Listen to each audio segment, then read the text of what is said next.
Good morning. The first item of business is general questions, and at question number 1 I call Gordon MacDonald. To ask the Scottish Government how Scotland's recorded crime rate compares with other areas of the UK. Cabinet Secretary Angela Constance. Presiding Officer, Scotland's recorded crime statistics cannot be compared to the rest of the UK due to the different counting and classification systems used to produce the data. However, with a 40% fall in recorded crime across Scotland since 2006-07, including a 74% fall in housebreaking and a 68% fall in the theft of a motor vehicle, the long-term trend is clear. Crime surveys can provide some comparisons with the latest findings suggesting that in both Scotland and England and Wales, around 1 in 10 adults experience violent and property crimes. This has fallen significantly for both jurisdictions since 2008-09. Gordon MacDonald. I thank the Cabinet Secretary for that answer, and I also welcome that recorded crime has halved since 1991. But what impact will the £25 million increase in national insurance by the UK Labour Government have on Police Scotland? Cabinet Secretary. Presiding Officer, as this Government and indeed this Parliament has repeatedly made clear, the UK Government decision to increase employer national insurance contributions will have a major impact on all sectors, with the hike likely to result in higher costs, job losses and increased prices. The impact will also be felt by our frontline public services like Police Scotland, and we estimate this change could add over £700 million in costs for public sector staff, and the Treasury must fully fund the actual costs for Scotland's public sector and not just give a much lower value Barnett's share of spending in England. Liam Kerr.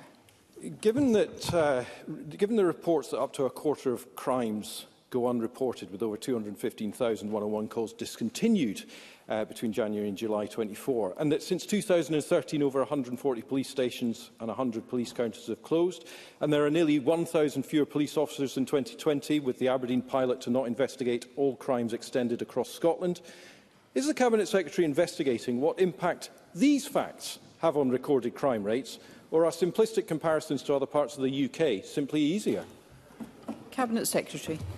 Well, Presiding Officer, I have no interest in making simplistic comparisons, but it is important that we focus on the facts and actually the strength of the Scottish Crime and Justice Survey is that it both captures not just recorded crime but also the experience of crime, and therefore it is testimony to the hard work of Police Scotland and indeed other parts of the justice system that there has been a significant fall in reports of victimisation from around 20% to the current reports of around 1 in 10.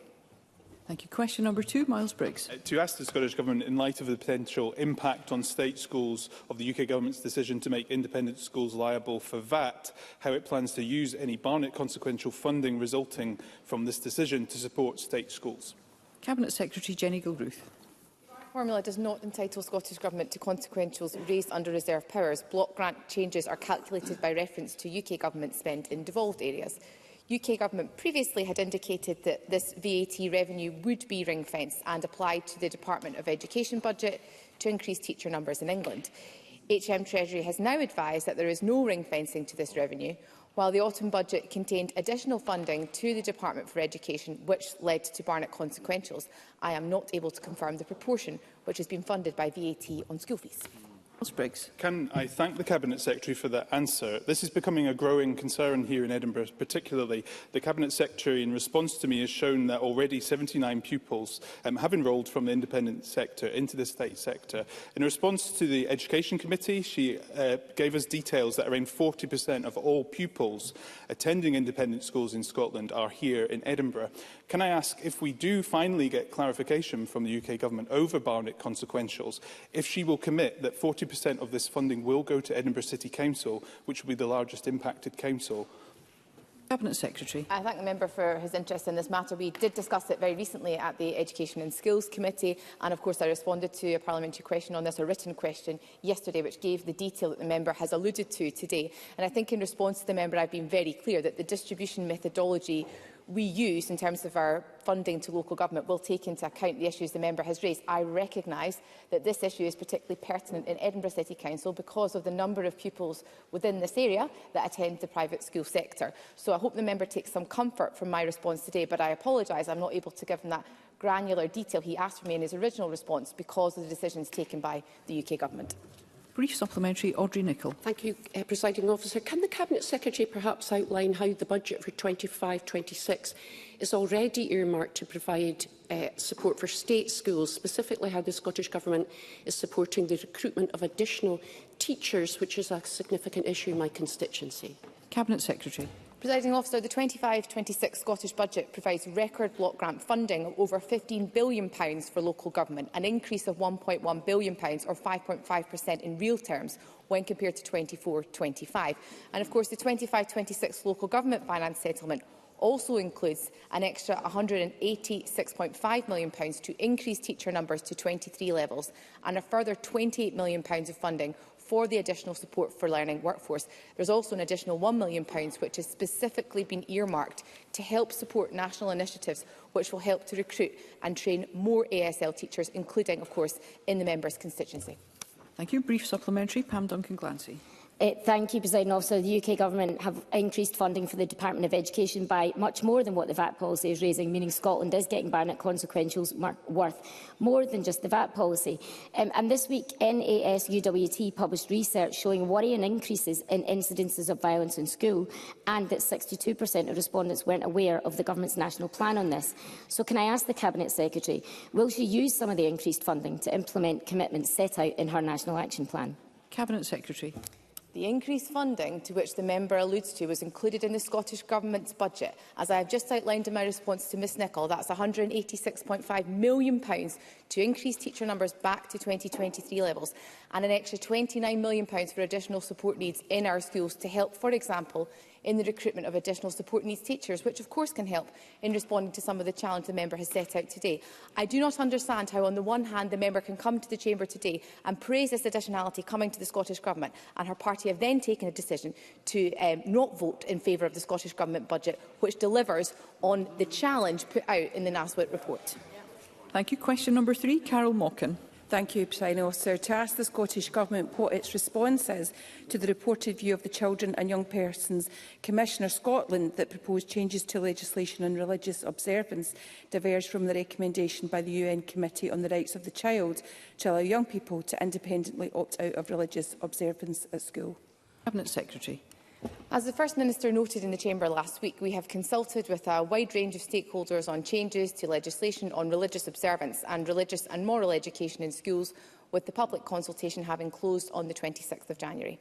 We recognise there are a wide range of views on this topic, and Ministers will of course continue to discuss these issues with Parliament and other interested parties.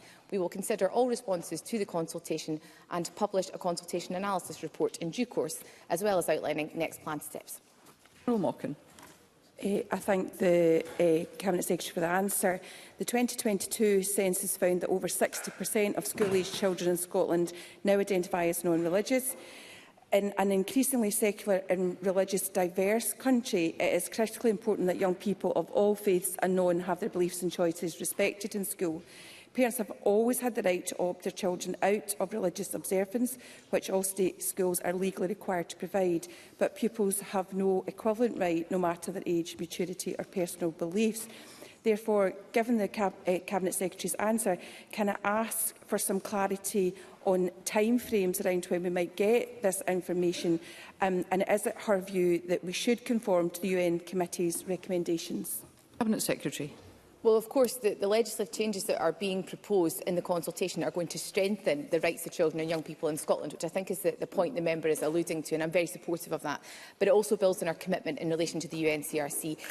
Existing guidance that the member has also alluded to encourages schools to discuss the question of opting out of religious observance with both parents and with children. The member will understand that the consultation analysis has not yet published. I'd be more than happy to write to her with the associated timescales with that consultation in due course once I've received that advice from my officials.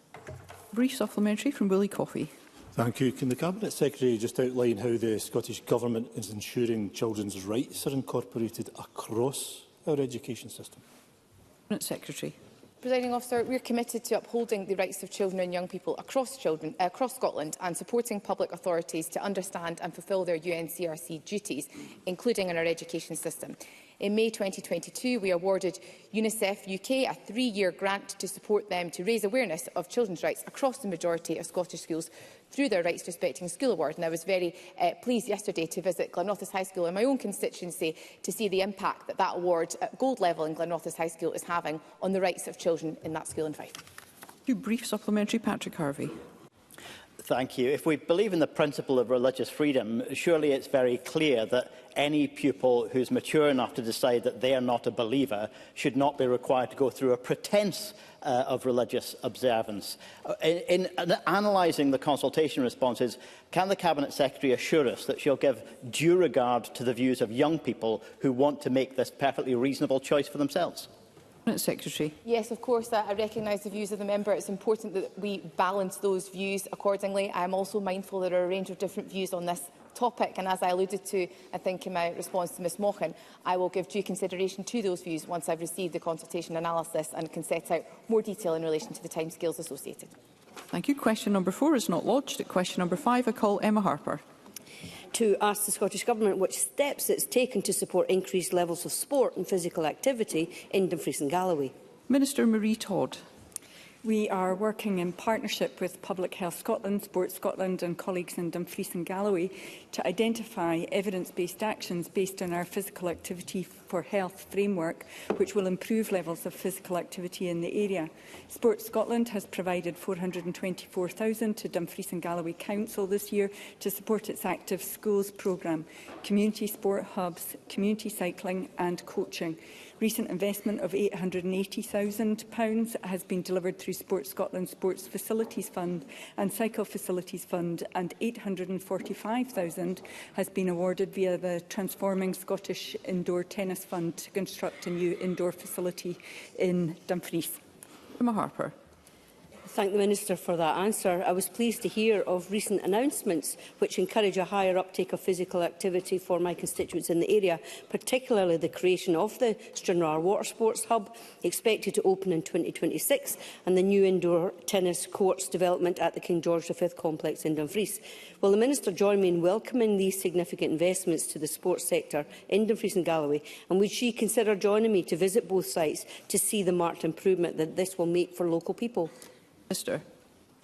Absolutely welcome these significant facilities investments, and both of these developments will have such a positive impact on the local community, providing more and better opportunities to be physically active either on the water or on a tennis court, and I'd be absolutely delighted to visit both sites to see the positive impact firsthand.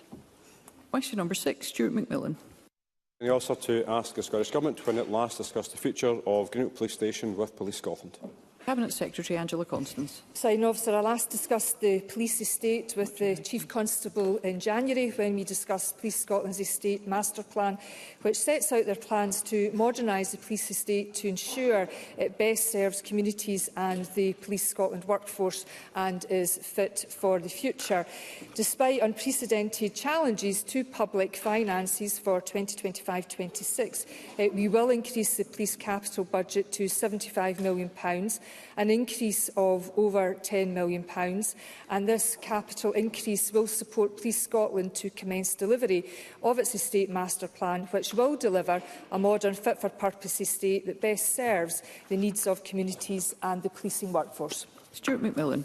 I thank the Cabinet Secretary for that reply, and it's well documented that the Greenock Police Station is well past its sell-by date. The facility is no longer fit for purpose, and the volume and cost of repairs will only continue to grow. Whilst acknowledging there is no question about the future of a replacement police station in Greenock, there is no firm commitment with regards to replacing the custody suite, which is absolutely crucial. And can I ask the Cabinet Secretary if she received any assurances that any new Greenock Police Station will have a custody suite? Cabinet Secretary. Presiding Officer, it's a very important point that Mr Macmillan raises in and around the provision of custody suites and their location in his locality and across Scotland. Can I assure him that Police Scotland's initial work on its estate master plan has identified Glasgow and the west of Scotland are priority areas for further work, and they are currently undertaking detailed work to understand the property requirements, and this will include custody facilities across these communities to ensure that they can continue to deliver effective policing. Time is tight. A brief supplementary, Jamie Green. Thank you, Presiding Officer. Can I endorse the comments by Mr Macmillan? Police Scotland wrote to me 2 years ago to say that they were considering a replacement for Greenock Police Station. It is now needed more than ever. Last year, common assault was up 10%, violent crime was up 7%, and domestic abuse was up 20% in the Inverclyde area. So surely the Cabinet Secretary can see the need to get some action on this quickly. Cabinet Secretary. Presiding Officer, let me assure the member that no decision has been taken on the future of Greenock Police Station at this time, and this will be considered as part of the delivery of the wider Police Scotland Estates Master Plan. I'm aware of the consultation, very important consultation, that has been held with respect to services in Greenock. That consultation has now closed, and the results of that consultation, I can assure members, remain under review, and in January last year, the divisional commander across Renfrewshire and Inverclyde certainly attended Inverclyde's Council's police scrutiny panel to discuss the details, and I'm sure that members will be kept informed on these very important matters. Question number 7, Evelyn Tweed. Thank you, Presiding Officer. To ask the Scottish Government how it will work with NHS to ensure that infrastructure is in place to meet demand for adult ADHD and autism assessments in light of reports that NHS Forth Valley has closed its service. Minister Marie Todd. I recognise that the significant increase in adults seeking ADHD and autism assessments across Scotland is creating challenges for services. However, a diagnosis can be crucial to receiving the right support, and I expect this situation to be resolved at the earliest opportunity. My officials are liaising with NHS boards across Scotland, including in Forth Valley, to understand what provision they have in place and are exploring how to address current issues. Tweed. I thank the Minister for that answer. My constituent Jake has struggled with his mental health for many years. A CAMS professional suspected ADHD, however, no formal diagnosis was forthcoming. Jake finally got a private diagnosis of ADHD, but now can't access NHS support. To ask the Scottish Government what pathways and support are available to those in this position. Minister. As I said, we're working with local health bodies to improve services and support. The General Medical Council's good practice guidance on shared care advises that decisions about who should take responsibility for continuing care or treatment after initial diagnosis or assessment should be based on the patient's best interest.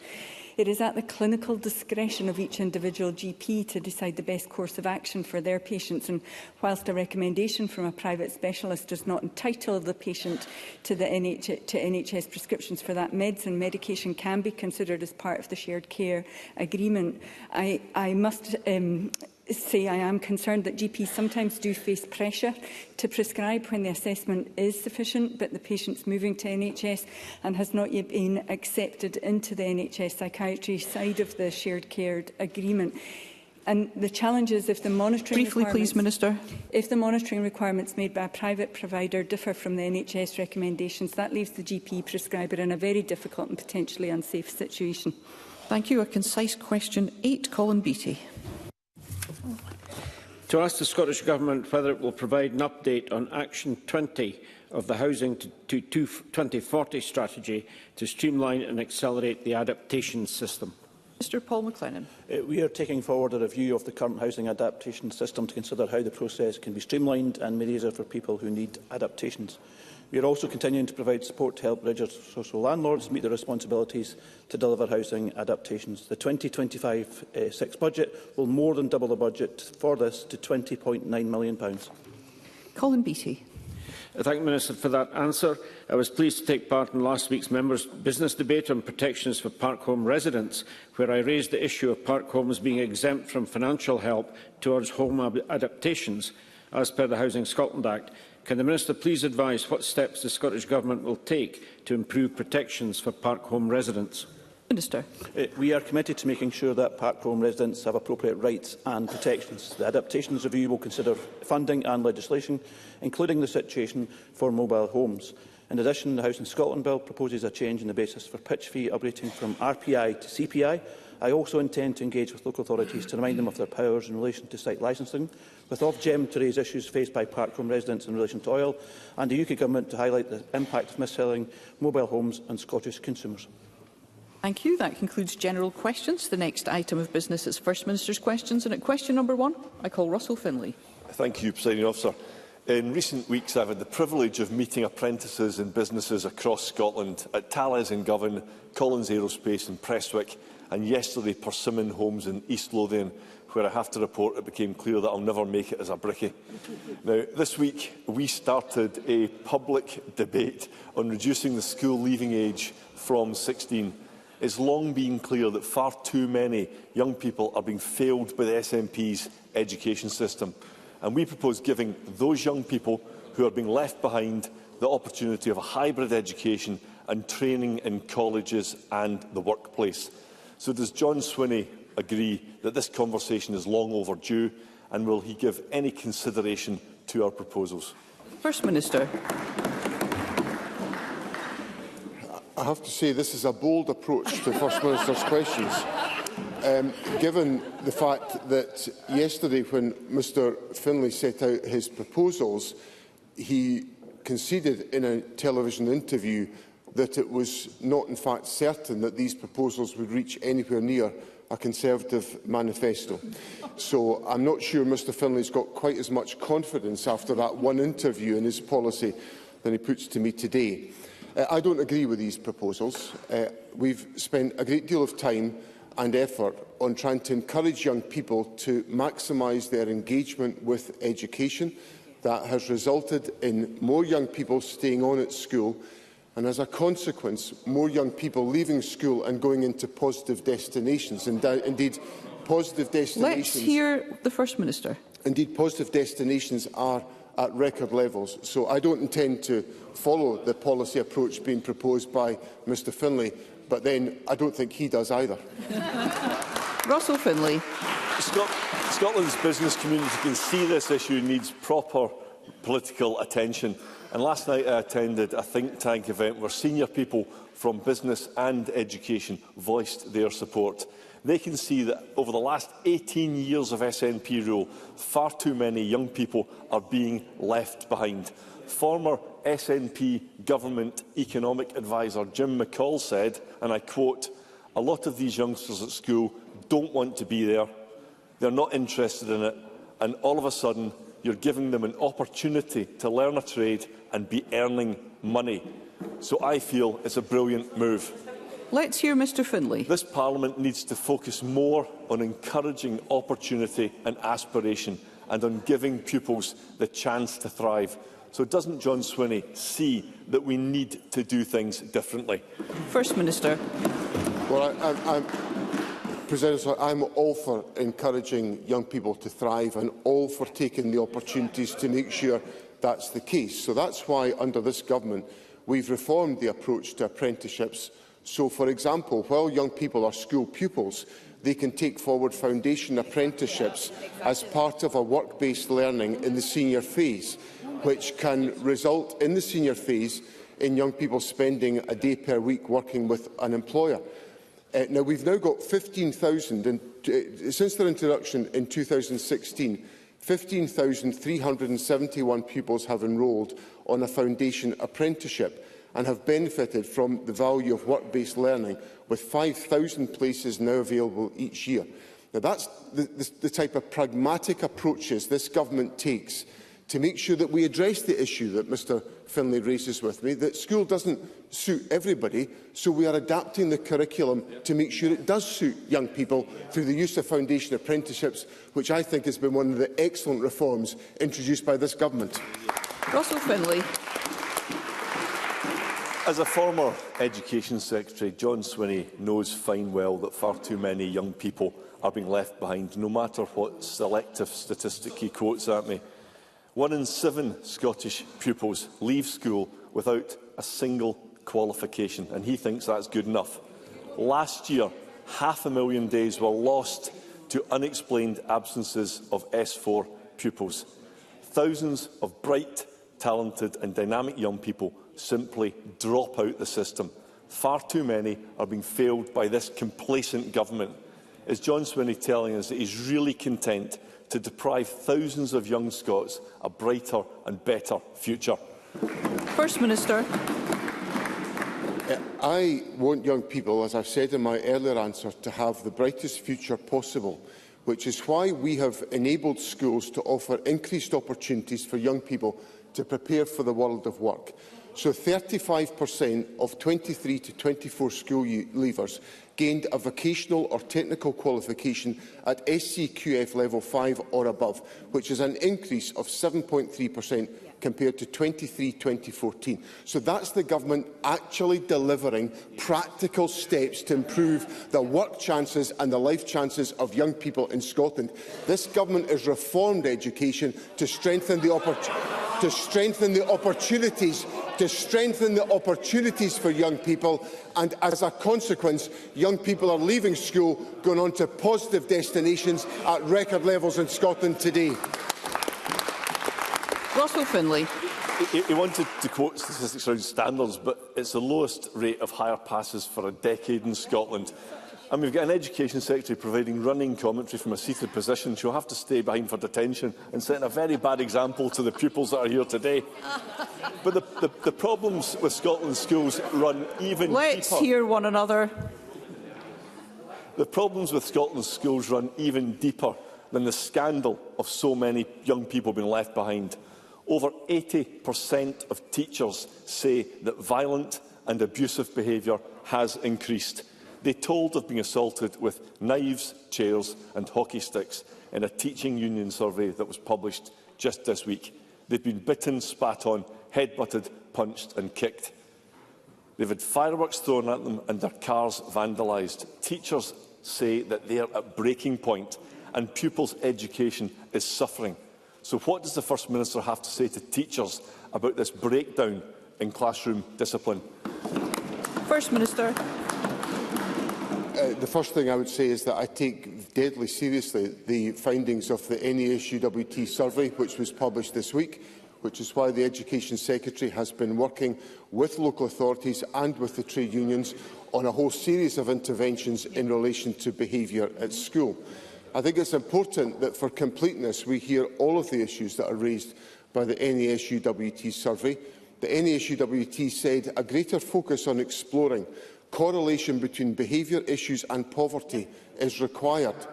The General Secretary of the Educational Institute of Scotland said, since the onset of austerity, we've seen rising incidents of violent, aggressive, dysregulated, distressed behaviour in classrooms and growing incidents of additional support needs. Now, I acknowledge that in the atmosphere and the environment since COVID, there has been an increase in the challenging behaviour within schools. That's not unique to Scotland. Every education system in the Western world is reporting the same evidence. The Government will take the action, working with our local authorities and our trade union partners, to try to address this issue, because dysregulated behaviour in our schools is unacceptable. But what I will not do is I will not do what Russell Finlay does, which is characterise all young people as behaving badly.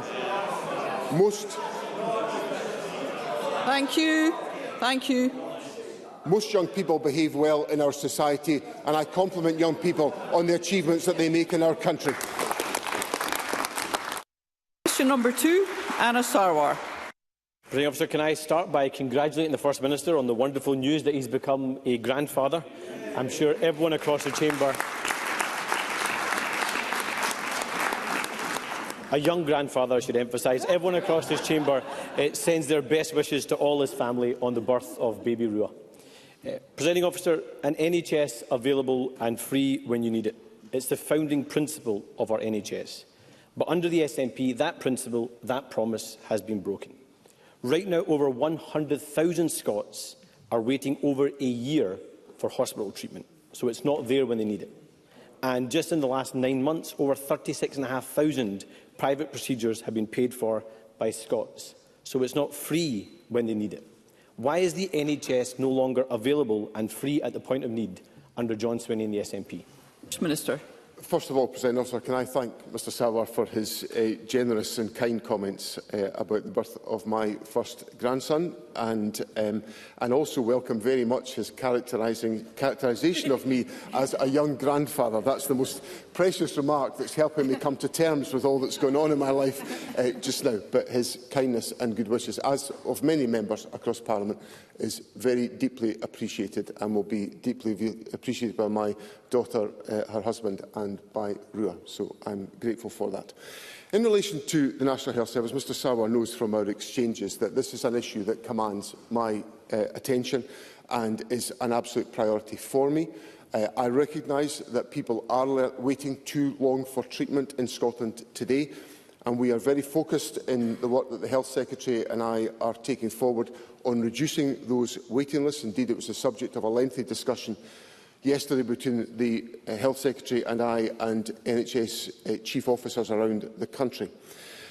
We are in a position where progress has been made. Figures published in February show a 4% decrease in the total waiting list size for diagnostic tests, which is one illustration of the improvements that are being made, and we are determined to focus on further improvements by ensuring that we increase the capacity of the National Health Service, we increase productivity at local level, and we are able to meet the needs of the population. Because the point that Mr Sawar puts to me in principle of an NHS being available free at the point of need when people require it is exactly what I want to deliver for the people of Scotland.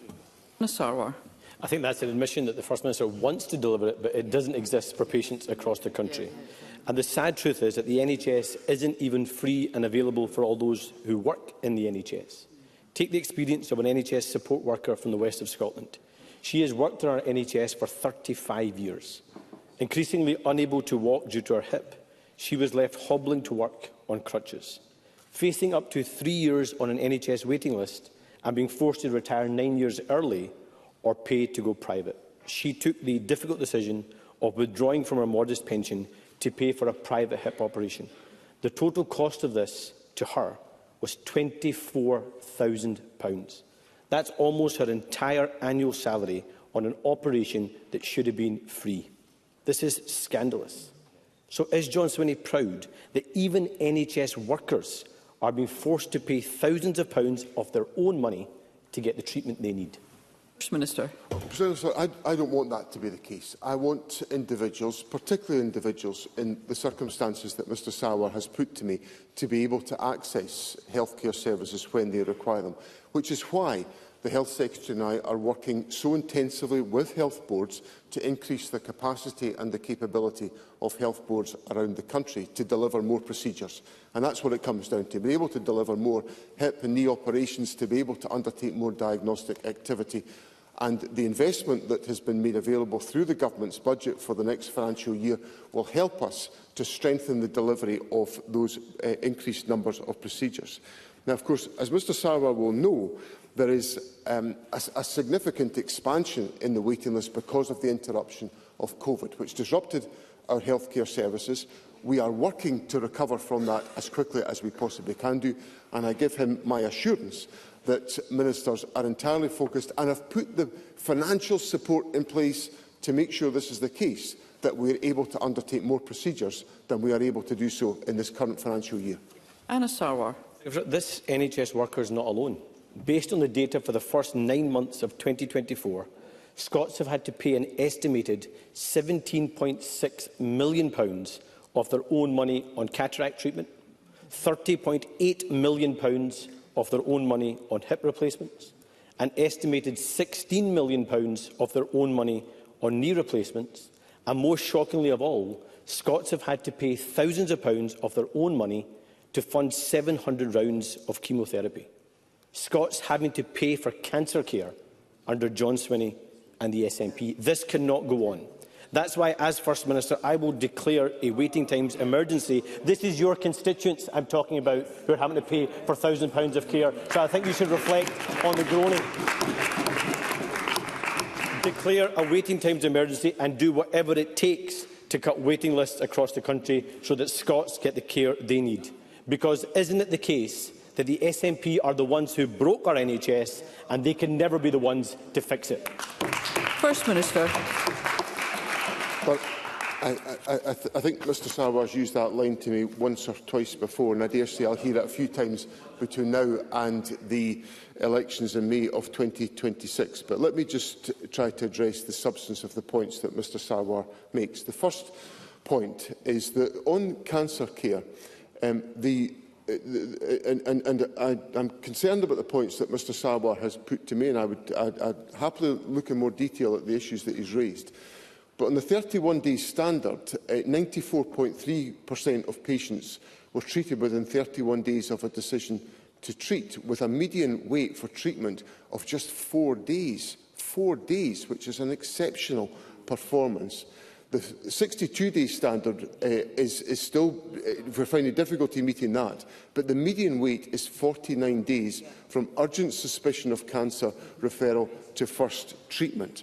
Now, in addition to that, the Government is putting in place provisions through the work that is underway just now to deliver over 150,000 extra appointments and procedures.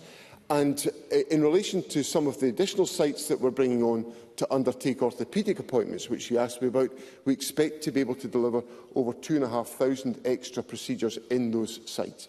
But of course, that's only possible because the Government's budget has been approved by Parliament, which invests a record amount of money in the National Health Service.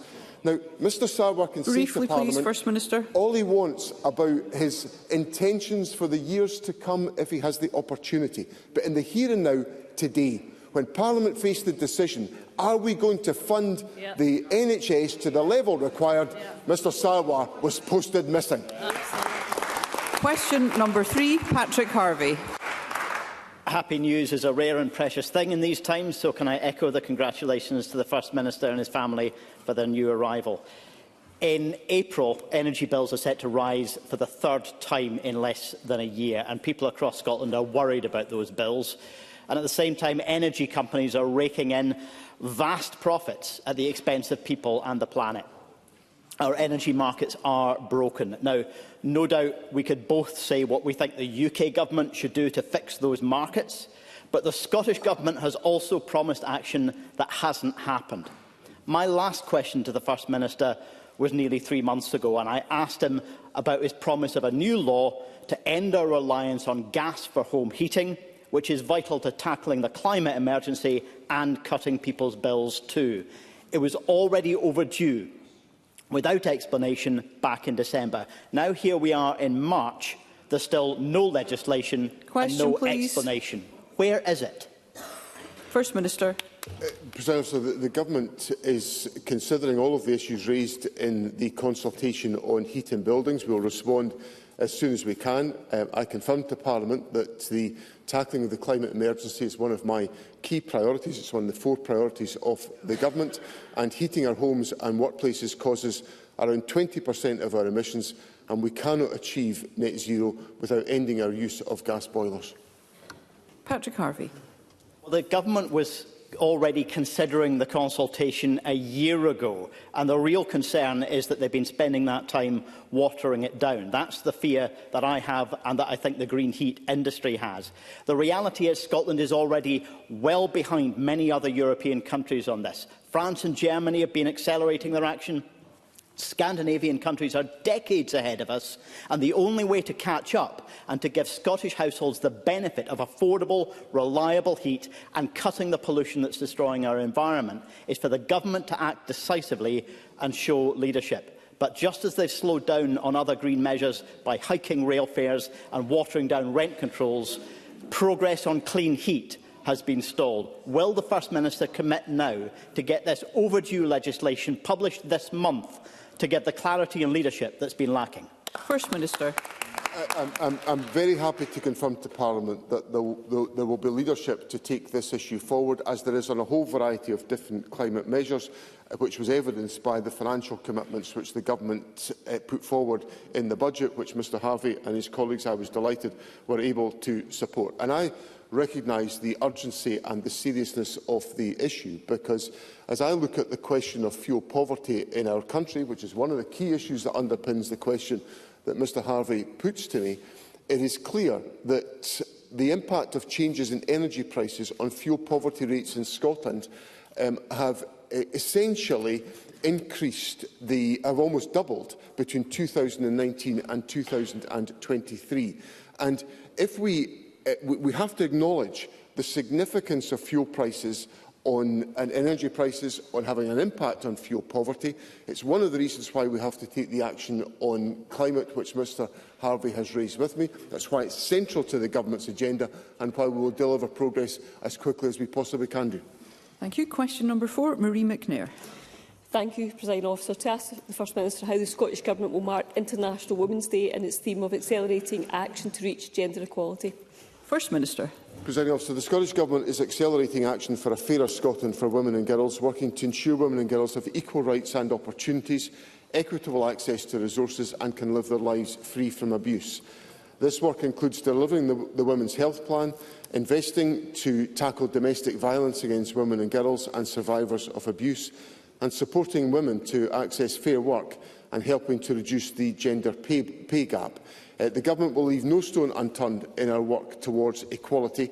I know many members will be attending events this International Women's Day taking place across the country in local communities, and I wish everyone a successful day of celebration and action.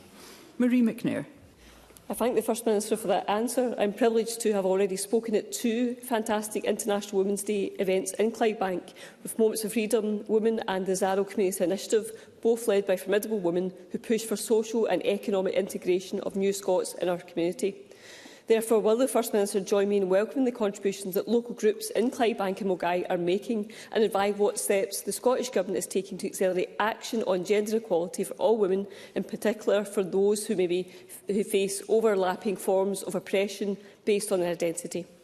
First Minister. I'm very happy to welcome the contribution of the Moments of Freedom Women and the Asaro Community Initiative to welcome new Scots. I know that the Moments of Freedom Women were one of over 80 organisations which hosted a community consultation as part of the work to update the New Scots Refugee Integration Strategy last year. Through our cross-policy working for the New Scots Delivery Plan, we're taking account of intersectional approaches to gender equality, including engaging New Scots on the delivery of Scotland's Equally Safe strategy and the wider violence against women and girls work to ensure the needs of New Scots are addressed. And of course, intersectionality is key to our work with the National Advisory Council on Women and Girls for accelerating action on gender equality.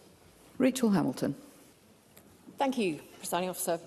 My constituent has been told that based on the current outpatient waiting list, he's required to wait 59 weeks for an orthopaedic appointment. Miss Hamilton, sorry, I think your question has been... Is this in relation to question number 4?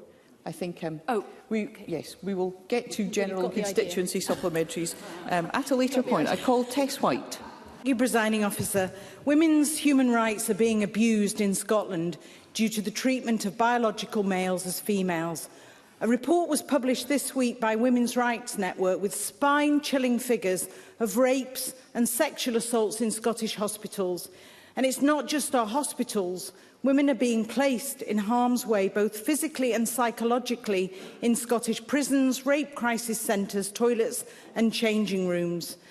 In the week of International Women's Day, if the First Minister is not alarmed by this, shame on him. And if the First Minister wants to do something about it to accelerate action, which is the theme of International Women's Day, will he meet with myself and other cross-party MSPs as a matter of urgency? How can any progress on women's equality be made without this? Thank you. Thank you, First Minister. Presiding Officer, I'm absolutely committed, and anyone that's listened to anything I've said from during my tenure as First Minister, I am absolutely committed to protecting and asserting the safety of women and girls in our society. And I'm exercising leadership, as I have done from the moment I became First Minister, to challenge what is the underpinning issue that affects the safety of women and girls in society, and that is the behaviour of men.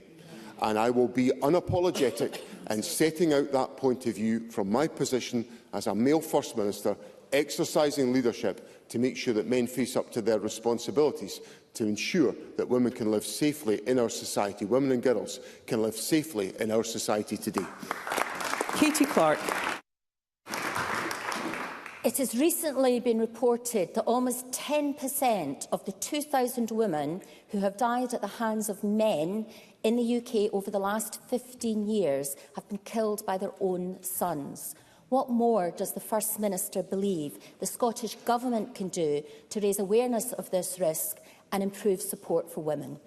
First Minister. I think Katie Clark puts an incredibly serious point to me, and it comes back to the answer I've just given, that there is a responsibility on all of society to try to help men, boys and men, to improve their conduct and their actions, because that will be the route to addressing the fundamental issue that Katie Clark puts to me, that will result in the protection of mothers and women who face danger. So she has my absolute assurance, and I am very happy to work across the political spectrum to do all that we can to culturally improve the attitudes and approaches of men and boys in our society, because I believe it to be fundamental to addressing the serious issue that she puts to me. Ash Regan. Thank you, Presiding Officer. Despite the First Minister's warm words during the answer to this question, I feel he is woefully out of touch on the situation of women's rights across Scotland. Therefore, it is utterly impossible to accelerate action towards gender equality when women's human rights are under attack. The Scottish Government must now apologise for their role in this and break from these state-sanctioned abuses. Will the First Minister make a clear commitment today to upholding the internationally protected human rights of women and girls in Scotland? First Minister. Presiding Officer, I will not accept the charge, and I reject it entirely, of state-sanctioned abuses. I will not accept that charge in any way, shape or form from Ash Regan. I've put on the record my absolute commitment to the protection of women and girls in our society. That underpins the policy agenda of my government, and it will underpin my conduct as First Minister. Question number 5, Annie Wells. Sir, to ask the First Minister what plans the Scottish Government has to tackle the reported rising numbers and cases of drug driving. First Minister. Presiding Officer, in 2019 a new drug driving offence was introduced which added to the powers available to keep Scotland's roads safe. Whilst I was concerned to see an increase in the number of positive tests by Police Scotland, it is clear that their focused enforcement approach is helping to tackle the scourge of drug driving using the new law. We fully support the enforcement efforts of Police Scotland in addressing drug driving, and the budget will increase police funding by £70 million to £1.62 billion to support capacity and capability. Annie Wells. I thank the First Minister for his answer. Earlier this week, the Scottish Sun reported how drug driving in Scotland now eclipses drink driving by about 3 to 1. And what seems even more incredible is that when police pull over someone suspected of drug driving, the subsequent testing proves their suspicions were correct on more than 50% of occasions. In contrast, for drink driving, the tests are positive in around 1 in 20 cases. Drink driving initiatives over the years have been hailed for their positive impact and their role in making it far less socially accepted than it was in past generations, and saving lives in the process. So does the First Minister have plans to do something similar with drug driving? First Minister. I think yes is the point. I would agree with what Annie Wells has put to me. The Police Scotland, during the festive period just a few months ago, strengthened the drink and drug driving campaign. So I hope that gives Annie Wells some assurance that that will now be woven into the approach that the Government is taking and Police Scotland are taking. If I could reassure Annie Wells that there is a very high conviction rate for drug driving. In 22-23, it was 95% of those who were accused, so a very high level of conviction as a consequence of charges being brought.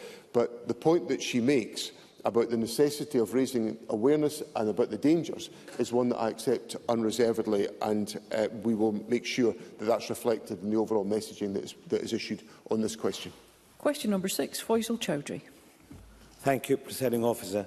To ask the First Minister whether he will provide an update on how the Scottish Government is working to tackle Islamophobia in Scotland, in light of reports that anti-Muslim hate incidents across the UK reach record levels in 2024.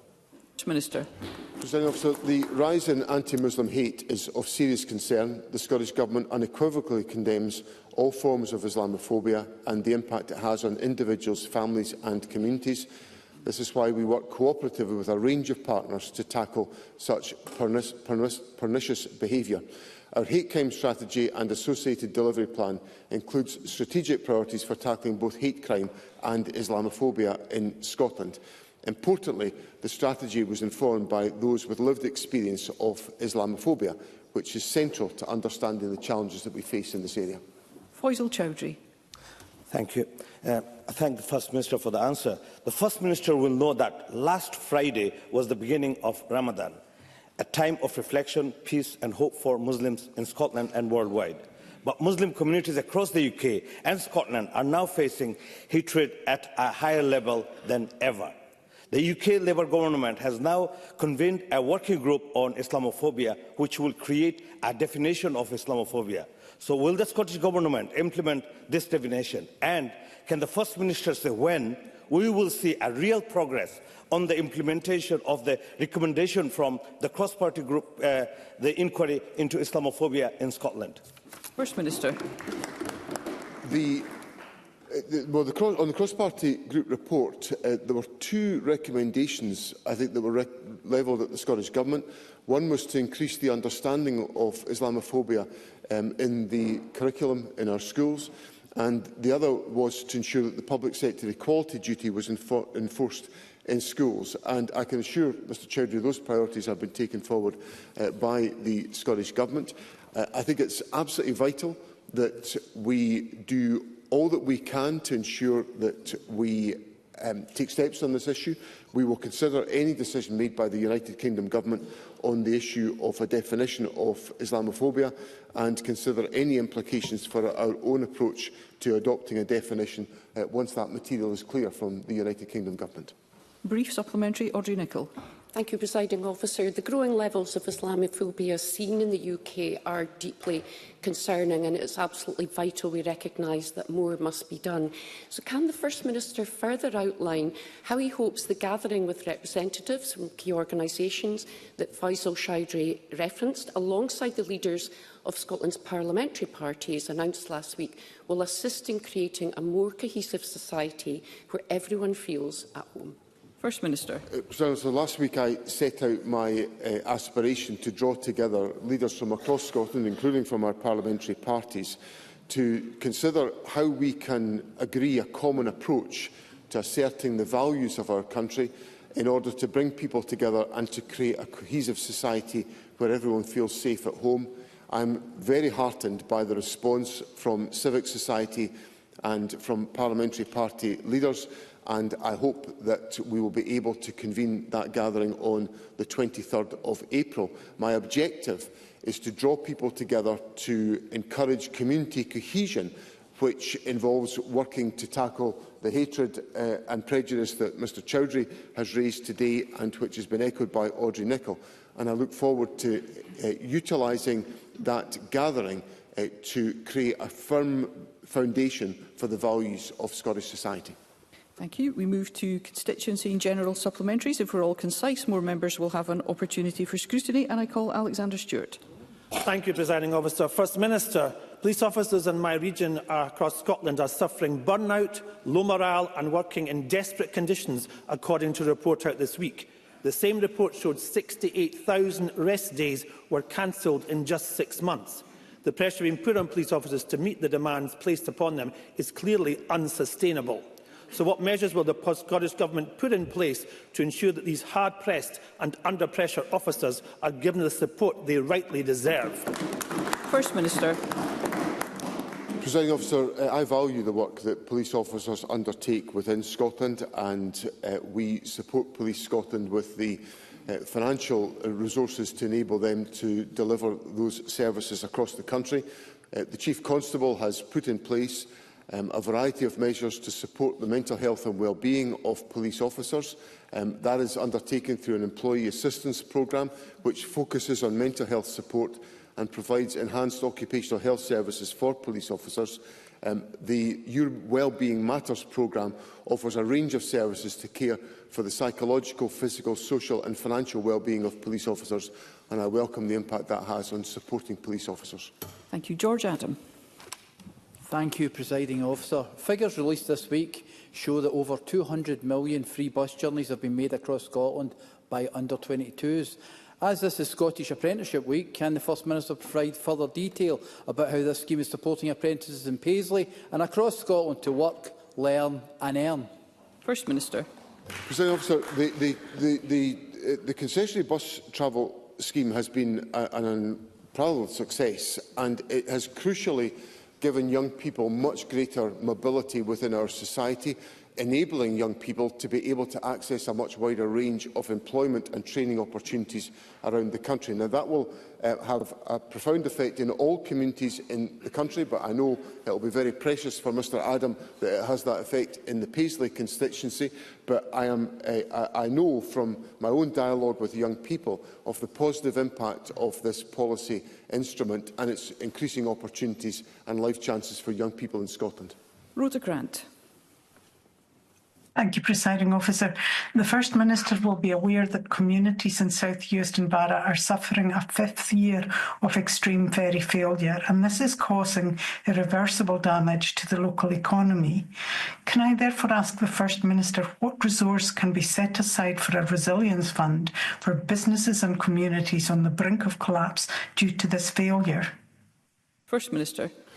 Presiding Officer, I am very familiar with the issues that Rhoda Grant raises with me. I had discussions about this question when I was in South Uist some years ago, and I saw correspondence last night which was sent to me by the local member, Dr Alistair Allen, in relation to the very issues that have been raised by the South Uist business community.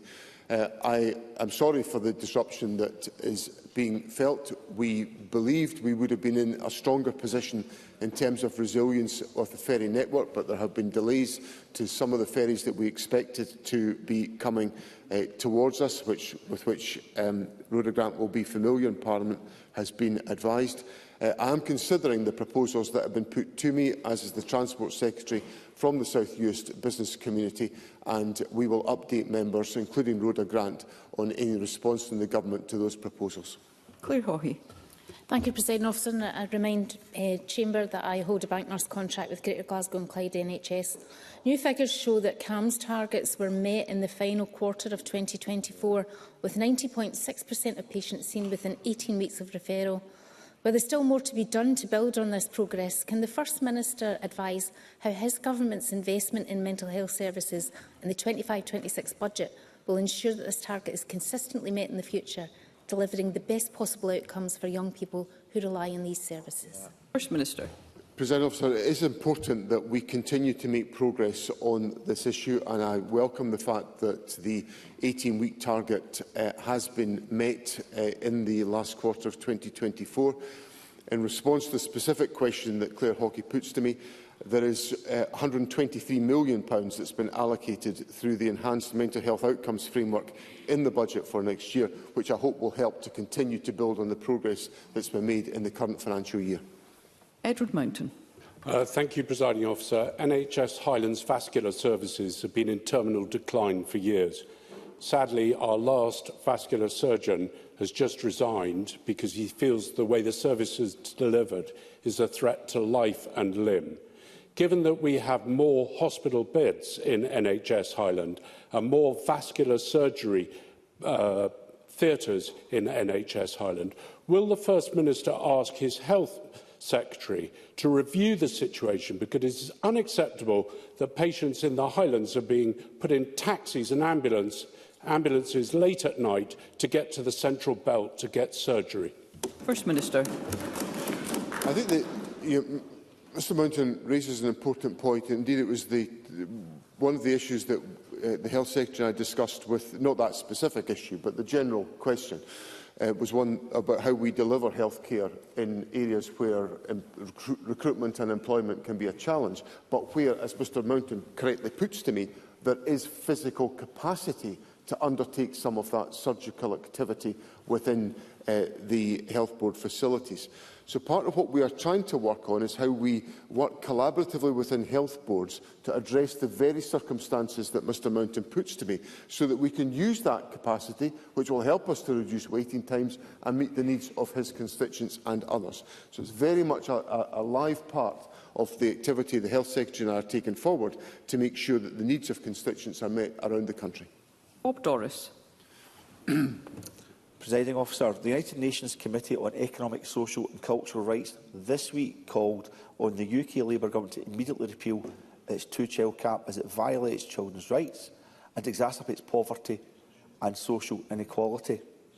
In that context, can I ask the First Minister for an update on the work of our SNP government to end the two-child cap here in Scotland, and will he join my calls for Westminster to yet again scrap Labour's cruel two-child cap at source, which, let us not forget, is designed deliberately to deny 1.6 million children on local families simply enough money to live on?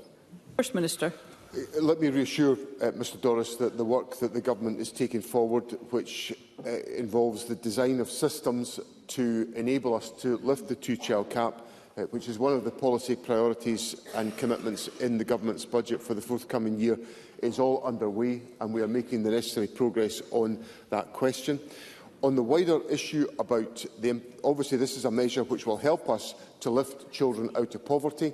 That will not be assisted by some of the speculation we've heard over the course of the last few days about significant reductions in the welfare budget, which will undoubtedly have the effect of jeopardising the incomes of households in Scotland, and particularly to affect child poverty levels in our country as well. Richard Leonard. Thank you, Presiding Officer, and can I remind members of my register of interests?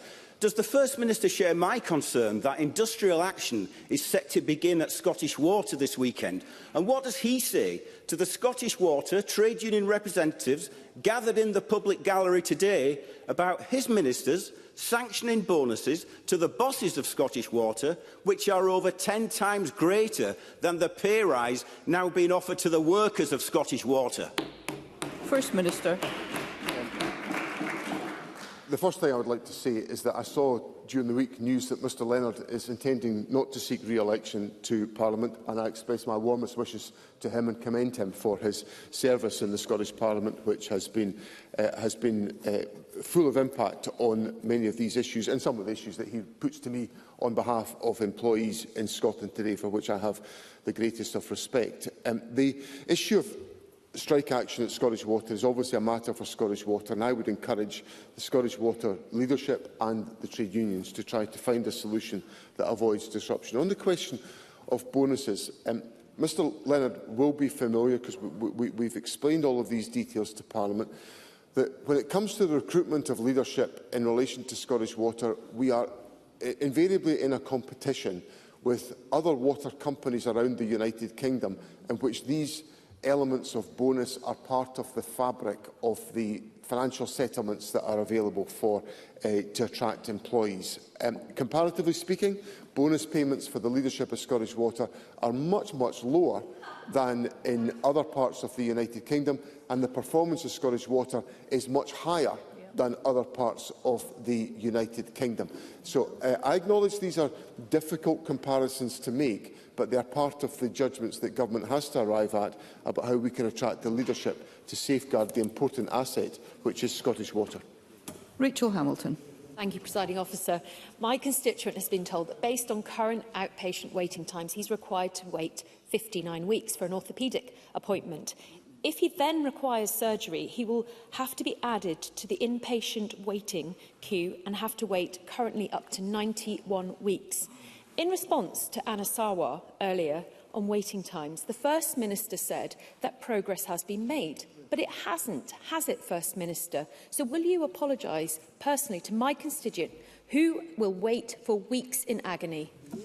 First Minister. Well, Progress is being made. I said in my answers to Mr Sarwar, which I repeat in my answer to Rachel Hamilton, that figures published in February show a 4% decrease in the total waiting list for diagnostic tests. So we are making progress. I could cite, for example, a 44% decrease in imaging weights at NHS Fife, a 22% decrease in neurology weights at NHS Forth Valley. So this progress has been made. And it will be helped by the investment the government is making in the National Health Service, which I just point out Rachel Hamilton didn't support. So it's all very well coming here and complaining about issues in the National Health Service. If Rachel Hamilton is not prepared to support the financial investment to go in, and actually, in fact, Rachel Hamilton represents a position that wants to reduce public expenditure by £1 billion to afford a tax cut. Now, how that will get orthopaedic appointments undertaken is beyond me. So the government is investing. We're making as much progress to reduce waiting lists, and I will be happy to update Rachel Hamilton on the progress that we make in the weeks to come. And Neil Bibby. Thank you. According to Police Scotland, between April of last year and February this year, there has been 132 road casualties in Renfrewshire, up over a quarter compared to the same period the year before. Speed awareness courses have been in operation in England and Wales to help the police since 2007. But as Chris Musson of The Sun wrote this week, there are still none available in Scotland, despite the Scottish Government first looking at this 16 years ago in 2009. In 2023, the Justice Secretary stated the Scottish Government, and I quote, agrees that speed awareness courses will have a positive impact on driver behaviour and accepts that research shows that such interventions reduce reoffending. So can I ask the First Minister, does the Scottish Government still support speed awareness courses? Why are we still waiting for them to be rolled out, and when will they start? Minister. I accept the point that Mr Bibby is putting to me. I'll have a look at this question and see what action the government can take to address the question. Fundamentally, there is, we have in place speed limits which are very clearly and manifestly advertised to individuals, so there's a level of personal responsibility that is at the start of all this. But if there are speed awareness courses that can help in addressing these questions, I'll happily consider those issues, and I'll write to Mr Bibby with what steps the government is prepared to take. Thank you. That concludes First Minister's questions. The next item of business is a members' business debate in the name of Marie McNair, and there will now be a short suspension to allow those leaving the chamber and gallery to do so.